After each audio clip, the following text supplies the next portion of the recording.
Hola gente, bienvenidos a Peludos, mi nombre es Michael Calderón. Yo soy Fátima Toche y el día de hoy vamos a hablar de una película peruana que aborda un tema bastante sensible para nosotros, como la captura de Abimael Guzmán.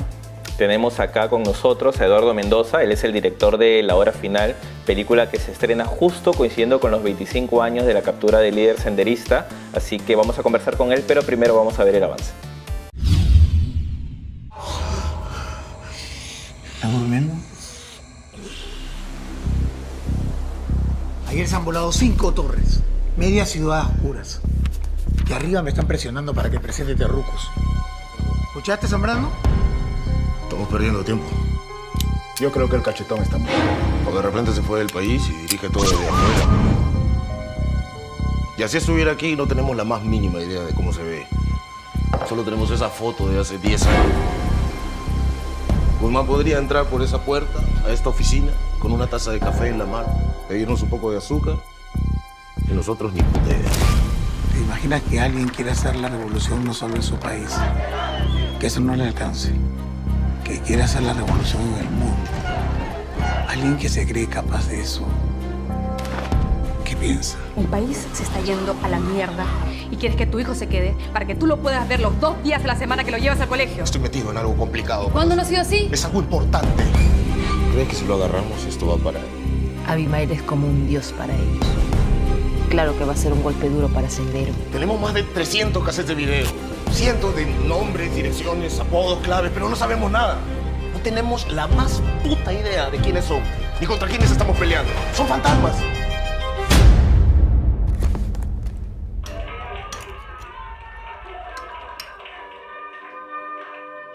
Señores, con ustedes Abimael Guzmán. Miren la fecha. Abimael está vivo. Estaba vivo este concha.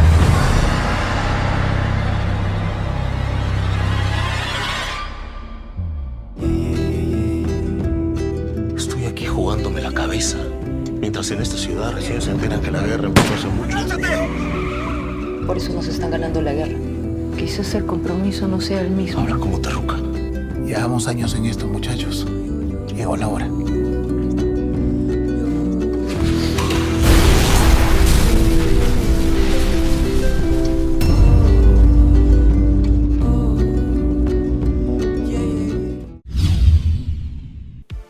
Bueno, estamos de vuelta y tenemos como invitado a Eduardo Mendoza, director de La Hora Final. Gracias por venir, Eduardo. No, a ustedes por la invitación. Eduardo, esta película aborda el tema de la captura de Abimael Guzmán, pero desde la perspectiva del GEIN, ¿no? Este mítico grupo que se dedicó exclusivamente a hacerle seguimiento y finalmente lograr la captura de Abimael. ¿Cómo así surgió la idea de hacer esta película con esta temática, este enfoque? Mira, la idea de la película la tenía ya desde hace un buen tiempo, es más, desde antes de haber hecho El Evangelio de la Carne. Pero sí pensaba que era una película complicada en el tema logístico, porque ya a esas alturas es una película de época. Claro. Lima es una ciudad absolutamente diferente. Entonces, no solo encontrar las calles de los barrios que se mantuvieran más o menos parecidas, sino que además tenías el tema de los carros, por ejemplo, que por más que tú tuvieras una calle controlada, por atrás te podía pasar una 4x4. Claro. Entonces, habían temas de logística que me imaginé complicados, pero nunca me imaginé que iban a ser tan complicados, ¿no? Entonces, pero sí era un tema que me ha interesado desde hace mucho tiempo.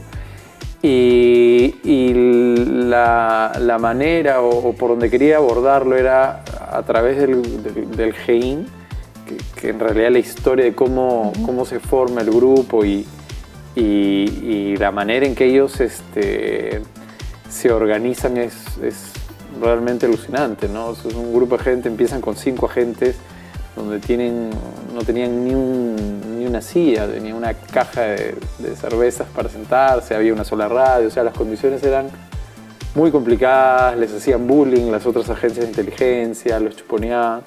Y dentro del GEIN hay una pareja, un agente,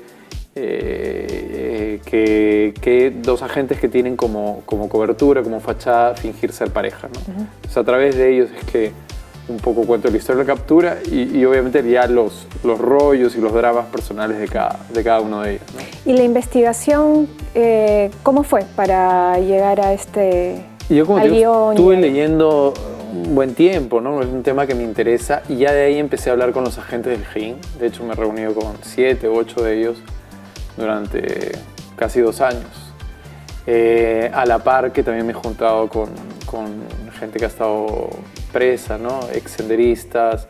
Me he juntado, bueno, con Benedicto, ¿no? Que estuvo, con Bonilla, con varios de los... con Ardilla, con Gaviota. Entonces ha habido muchas conversaciones a lo largo de este tiempo, en las cuales he ido recogiendo cosas, obviamente, para al final construir una película, ¿no? Claro. Al final es una película, ¿no? ¿Y a cuánta verosimilitud esperas llegar en cuanto a la historia? Es decir, si tuvieras que de repente darle un porcentaje de cuánto cierto y cuánto, obviamente, de película. No, es complicado sí, darle un porcentaje así, pero lo que te puedo decir es que en todo caso la trama, la parte de seguir es policial, en el sentido de, por ejemplo, qué casa allanan y qué encuentran, y al encontrar esa casa los lleva a esa casa, o este tipo encuentran a este que los lleva donde el camarada José, que los lleva donde el camarada Víctor, que los lleva donde Arana, que era el que tenía la academia. Esa ruta es bastante fiel a lo que ocurrió, hasta llegar a la casa de los Sauces. Ahora, ya los 2 agentes son una construcción en base a muchas de las historias que me han contado, ¿no? Algunas obviamente me las han contado y me han pedido que no revele cosas, ¿no? De hecho están en una situación, han estado en una situación límite y han pasado por cosas, ¿no? Entonces, si me preguntas, la trama que conduce a la captura de Ismael es muy cercana a lo que fue, te diría que es. Yo los he tenido, es más, en el rodaje, al punto donde, por ejemplo, yo filmaba una escena y uno de los agentes me decía, no, yo ya me acordé, yo le dije tal frase, y yo, corte. O sea, pero sí acogías sus comentarios. Claro, o sea, en la medida de lo posible. Ellos me decían, no tienen, así como yo no tengo mucha idea de cómo es allanar una casa y de qué manera hacerlo, ellos tampoco tienen idea de cómo construyo la escena. Claro. O sea, habían cosas que me decían y yo los escuchaba, ¿no? Pero sí habían detalles o cosas súper importantes, o alguna frase. De hecho, la frase final en la que lo logra apuntar, era un chico en esa época de 26 años, ¿te imaginas? Abimael. Y tenía una frase escrita. Y el pata me dice, no, yo le dije esto. Y yo, corte, Pietro, espera. Subí y le dije a Pietro, esta es la frase. Entonces, eso sí es alucinante porque además grabamos en la casa, en la misma casa donde fue capturado Ismael, ¿no? Claro, que tiene un valor simbólico. Sí. Lo que es, yo me acuerdo de entrar a la casa y aparte la señora estuvo a punto de perder la casa porque fue acusada de terrorismo. Fue a reclamar ella que en su casa estaban y le dijeron, pero es su casa, venga para acá. Claro. Ella estuvo en un proceso judicial de casi 4 años para dejar claro que no tenía nada que ver. Entonces ella no dejó entrar a nadie en esa casa por 24 años y medio. Entonces también ha sido súper un proceso fuerte convencerla, me imagino. Convencerla, que fue duro, pero el hecho de grabar ahí es Y hablando justamente, ¿no? de cosas simbólicas, la película justo se estrena cuando se cumplen 25 años de la captura de Ismael Guzmán. ¿Crees que es el momento justo para que la película llegue? ¿Se han hecho intentos antes de contar la historia y de repente no era el momento? Mira, creo que cada país o cada sociedad tiene un tiempo en el cual procesa. Creo que el tema de lo que ha sido este conflicto armado, esta guerra que hemos tenido aquí dentro del país, por un lado siento que no se ha querido tocar mucho el tema. Siento también que muchas veces se refiere a esta época como ¿no? En la época del terrorismo suena a que tuvo un inicio y un fin y que lo que vivimos hoy no está linkeado. Y me parece un gran error. Yo creo que la Lima, un poco la Lima que yo intenté reflejar en el Evangelio de la Carne, esa Lima caótica, desbordada, esa Lima de hoy de más de 10 millones de personas, es consecuencia directa de la guerra que hemos sufrido. Entonces, siento que muchas veces pareciera que se habla de algo que fue lejano, que tuvo un inicio y tuvo un fin, Claro, y que ya acabó. terminó. Entonces, considero que, como te digo, cada sociedad tiene un tiempo, pero creo que estamos recién abriéndonos un poco a poder discutir, hablar y ver las cosas que ocurrieron. Claro, hay mucha gente que prefiere dejar todo debajo de la alfombra, ¿no? Y hay voces, y se han escuchado críticas en otras películas diciendo, ya por qué volver a tocar el tema, más bien mostremos el nuevo Perú, Sí. mostremos cosas bonitas. Eso es lo que he escuchado críticas puntuales en relación al cine peruano sobre Es eso, verdad, ¿no? ¿no? ¿Tú qué opinas? Yo opino que para algún día, estamos todavía muy lejos de tener una industria, sí creo que el rango de ofertas como cine peruano para el público debería ser amplio. Deberían haber comedias románticas, deberían haber comedias como la del Chino, deberían haber thrillers, deberían haber o sea, sí creo que deberíamos lograr tener una oferta interesante, pero también es verdad que hay cierto tipo de películas que les es mucho más duro entrar a cartelera y que ahí, bueno, ya nos extendemos un poco, pero debería existir, ¿no? Aprobarse la ley del cine, o sea, debería haber ya un marco mucho más fuerte para que ciertas películas que obviamente tengan un estándar de calidad, yo no estoy de acuerdo con que porque es peruana hay que apoyarla, para nada. De hecho, en el Evangelio me la sacaron y yo fui a reclamar, hice un laberinto, porque era la segunda más vista, claro. No porque era peruana. Yo no fui a gritar, pero es peruana, apoyen mi película, apóyenme. No. Si hay una película mala, no tienen que apoyarme. Si mi película es pésima, no la vean. Y si no la ven, la sacan y ya está. Pero si es una película que el público está interesado, que el público está comenzando a ir, sí me parece un poco injusto.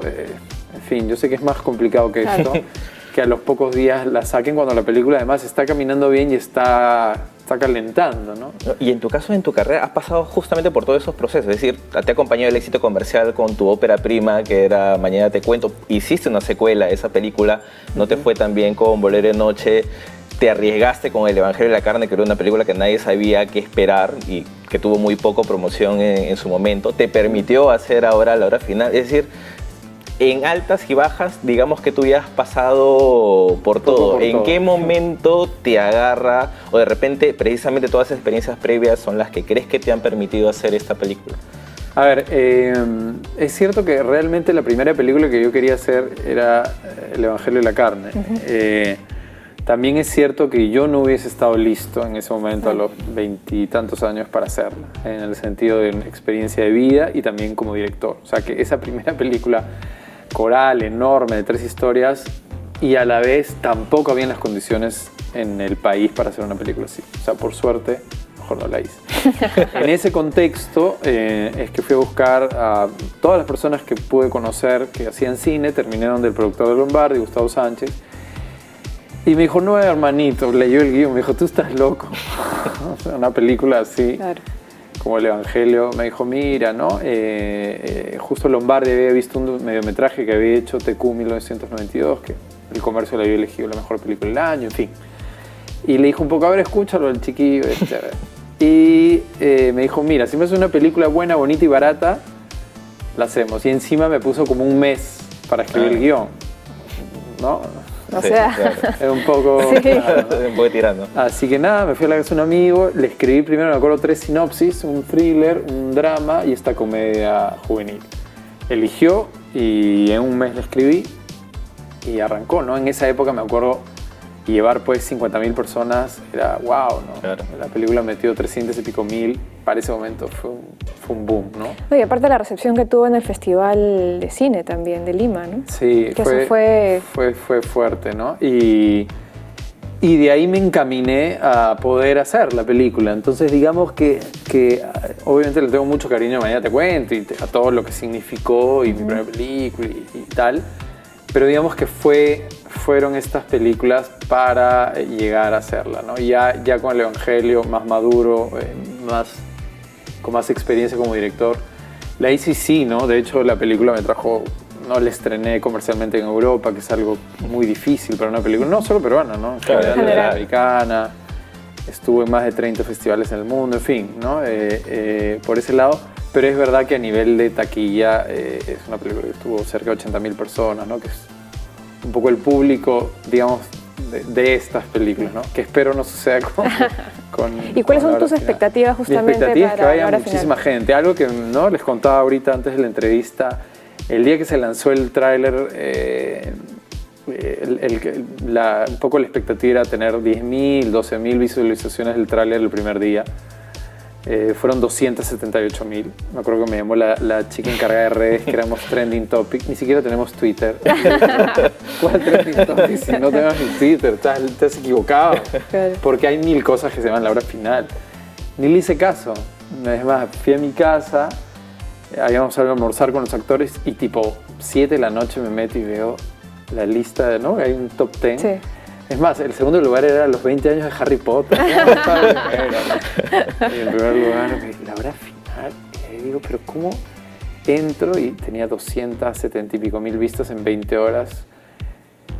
Lo cual no significa que todas vayan a ir, pero digamos que es una... Por lo menos hay la expectativa. Hay una señal, ¿no? Que hay interés, que por lo menos, llegue en el interés, proyecto, ¿no? obviamente. A las 2 semanas se lanzó el afiche, fue trending también. Entonces, digamos que hay señales que... Y lo otro que, por ejemplo, escuchaba, y es verdad también, no voy a decir que no es así, pero toda esta cosa, ¿no? Que los jóvenes no tienen idea, que no confunden a Abimael Guzmán con Miguel Grau, que los pulpines, que no tienen idea, papá. Sin embargo, a la hora de las reuniones que tenemos con la agencia, donde hacen un consolidado, el 58% de la gente que no solo ha visto, que ha comentado y ha tagueado a sus amigas, son chicos menores de 25 años. Cosa que me sorprendió mucho. Claro. Entonces me parece bien interesante que estamos hablando que más de la mitad, casi el 60%, sea esa gente, estos chicos que supuestamente no les interesa nada. Entonces algo creo que está cambiando y más bien ahora les diría que creo que el público inicialmente, digamos el público objetivo era 35-40 a 45 y tal. Yo hoy creo que más bien quienes van a llenar las salas va a ser la gente más joven. Muchas gracias, Eduardo, por haber venido. Mucha suerte a la película a nivel general, ¿no? O sea, no solamente que sea un éxito de audiencia, de sino crítica, que se pueda repetir incluso el fenómeno del Evangelio de la Carne, que le fue bien en público, que pueda hacer más si es posible, y también fue bien recibida por, bueno, la prensa especializada e incluso festivales cuando les tocó estar, ¿no? Entonces, muchas gracias por haber venido. Mucha suerte. Muchas gracias. Y bueno, esperar el estreno de La Hora Final. Se estrena el 12 de septiembre, 25 años de la captura de Abimael Guzmán. Sigue siendo una fecha importante y la película también es importante por eso, por lo menos para darle una oportunidad. Esto ha sido Peleagudos, nos vemos en una próxima edición. Muchas Chao. gracias. Chao, chao.